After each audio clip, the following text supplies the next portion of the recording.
Naghahanap ka ba ng pasyalang mala provincia feels pero nandito lang sa loob ng Metro Manila? Meron akong alam na isang syudad na nandito ng lahat. At dito pwede kayo mag-bike kayaking, mag-swimming sa pinakamalaking water park sa Metro Manila, mag-sightseeing at mag-relax sa kanilang mga parke, magbalik tanaw sa kasaysayan, at syempre makapag-food trip sa masasarap na kainan.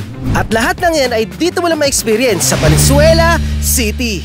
Ako pala si Pau Adventure at tara, it's adventure time! First up, ang Alvarez Park Cafe. Dinarayo ito madalas sa mga sikat na artista dahil sa masasarap nilang pagkain at napakaganda ditong view. Pero ang pinaka-exciting ay meron din sila dito mga water activities tulad ng kayaking at bike kayaking na susubukan natin ngayon. Uy, gagi. Parang bike lang to, no? Meron po kaming water activities like bayaking, which is bike po sa pond. Tapos kayak. Sa price naman po, 200 per head po siya. Good for 30 minutes. Ang daming pedal bago umandar eh. Medyo nakakapagod gamitin.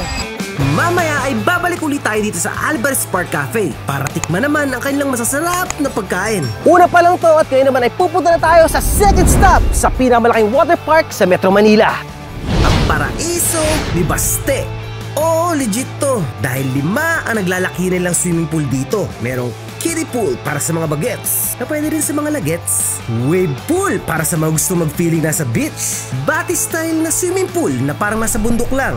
Meron din silang Olympic size swimming pool para sa mga atleta. At syempre, di mawawala ang malupit na slide para sa mga adrenaline junkie. Kaya tara na, subukan na natin to. 1, 2, 3!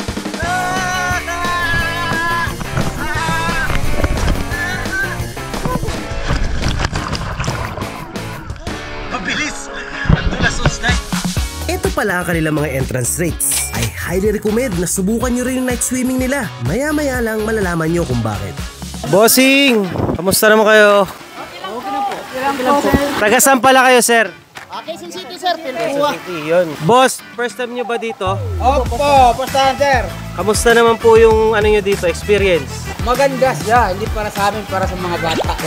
May martial po sila, yung kagandaan dito, may martial po sila. Nakahanap na ba kayo ng mga chicks nyo dito, sir? Ay, nakukuman tayo sa service. Wala pa tayo napupusuan eh. Every weekend nights pala ay nagkakaroon naman ng sobrang sayang pool party dito sa Baste. May DJ at cute na MC. Teka lang, parang ako yata yan ah. Pero hindi, mas pogi naman ako dyan.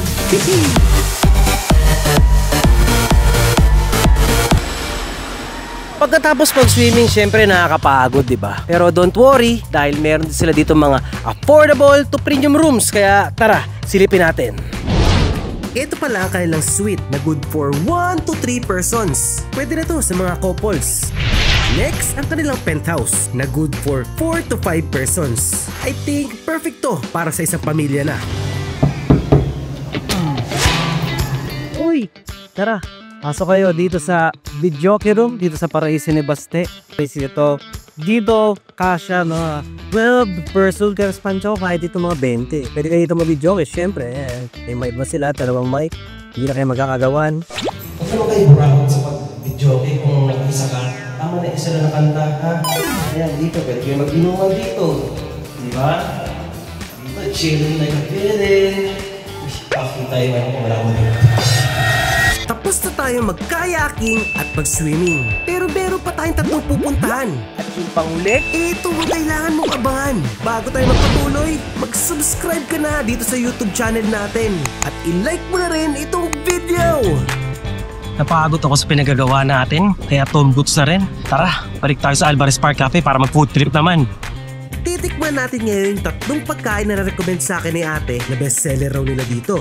Legit kaya? Tikman natin! Tikiman time na at ito, tikman na natin yung isa sa specialty na pagkain dito sa Alvarez Park Cafe, ang calamares. So let's dip it and sip it. Ang sarap pare. Panalo. Kain na tayo. Sa Alvarez Park Cafe po, we cater to different cuisine. Ito po nakikita nyo dito, pan side po to. Tinatawag po namin siyang by the pan. Ang kinikater po na pagkain dito is Filipino-Chinese cuisine. Tapos meron po kaming floating restaurant which is yung Fisherman's Point. Yun naman po yung western cuisine namin. Like mga pasta, pizza, steak, nandun po siya sa kabila. Sa floating restaurant. Every weekdays, open po kami 7 a.m. up to 9 p.m. po. Close po kami every Wednesday, pero minsan po nagbabago po siya because of holiday. Pero we keep updated naman po sa Facebook kung open po kami ng araw na yun or hindi po. Pero usually po Wednesday sarado ang Alvarez Park Cafe. Matatagpuan ang Alvarez Park Cafe sa kabaan ng Tagalog Fishing Village.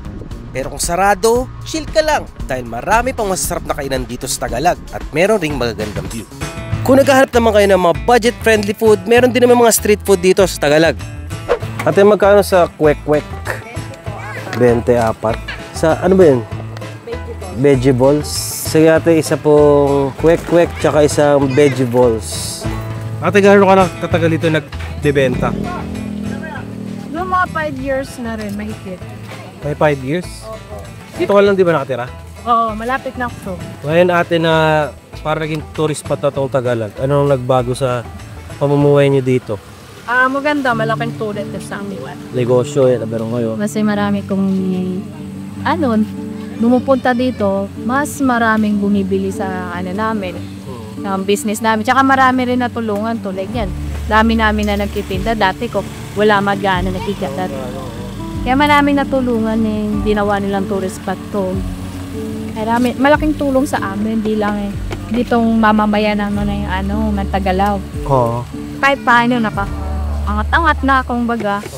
Ito ang next stop ay ang 4 na pwede mong pasyalan dito sa Tagalog. Isa dito, siguradong matutuwa ka, lalo na kung mahilig ka mag-fishing. Unahin na natin yung pinakamalapit, ang Tagalog Mini Park. 1 minute lang to mula sa Alvarez. Dito, makikita mo yung malaking Tagalog signage na perfect para makapag-selfie-selfie. Pwede ka rin dito mag-muni-muni o sunset watching kasama ang mahal mo.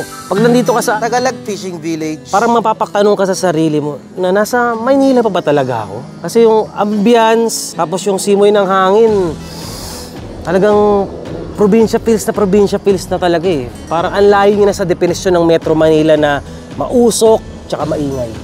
Sunod, ang Tagalog Eco Park. Dito pwede ka mag-picnic, tumambay, at sa umaga, makikita nyo, marami rin mga nag-exercise dito.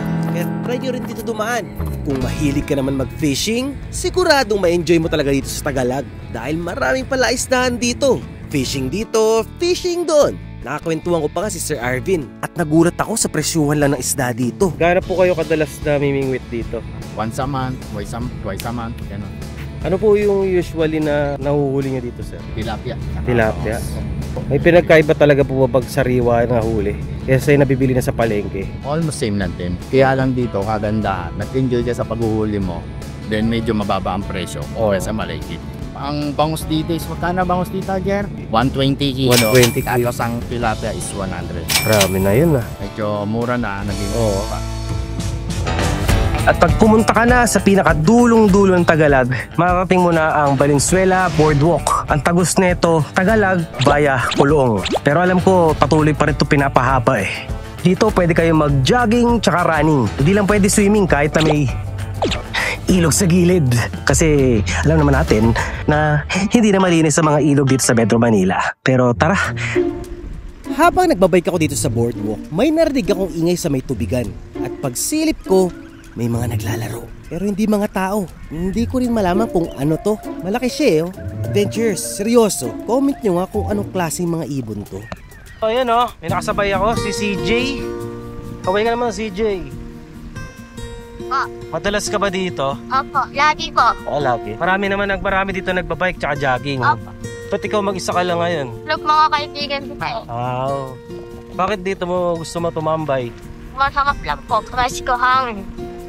Ano ba yan? Ilog o dagat? Ito po, dagat po dito. Dito sa kabila dagat na to. Eto, dyan, fish pan dyan. Ano to? Kulong na to, no, CJ? So, ano, CJ? Ingat Aral. Aral mabuti. Bago tayo pumunta sa ating pinaka-last stop, punta muna tayo sa huling park na pwede nyo rin pasyalan dito. Ito ang pinakamaliit sa lahat ng public park ng Valenzuela.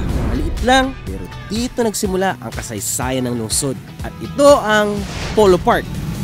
Meron ditong fountain, mga upuan para pahingahan, at may mga rebulto ng dalawa nating bayani na sila Dr. Pio Valenzuela at Dr. Jose Rizal na parang nagchichismisan lang.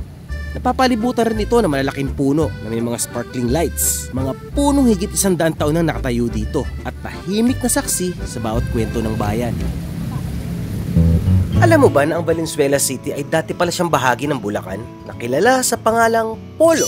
Isa to sa mga unang munisipyo sa hilagang bahagi ng Metro Manila. At hindi lang yan, ang mismong pangalan nito ay galing sa isang bayani na si Dr. Pio Valenzuela. Isang revolusyonaryo, kabayan at leader na hindi masyadong naipasama sa mga history books. Kaya ngayong araw ay nandito tayo sa kanyang museo para mas kilalanin pa siya. Dito sa bayan ng Polo, Bulacan or Valenzuela, ang pagkakakilanlan lang ng mga tao dito tungkol kay Pio Valenzuela ay isa siyang manggagamot ng bayan. Pero ang hindi nila alam, si Dr. Pio Valenzuela ay isa sa pinakamataas na leader ng Katipunan. Kumbaga ang tawag sa kanya ay taga-usig.